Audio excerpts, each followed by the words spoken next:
I have the Redmi Watch 4 and I'll be showing you how to turn on workout auto detect. So go to settings, swipe up and tap on the settings icon. On the settings page, scroll and you should see auto detect. Tap on that and then you should see detect workouts.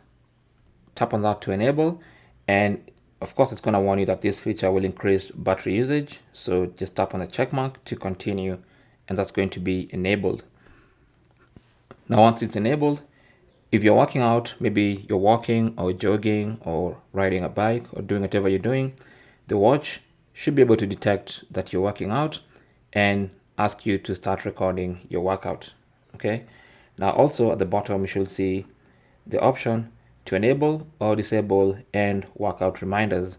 So let's say you finished working out and you've forgotten to stop, then your watch will also remind you to stop or to end the workout. So that's basically how to enable workout auto detection on your Redmi Watch 4. Thanks for watching. Comments and questions down below, and good luck.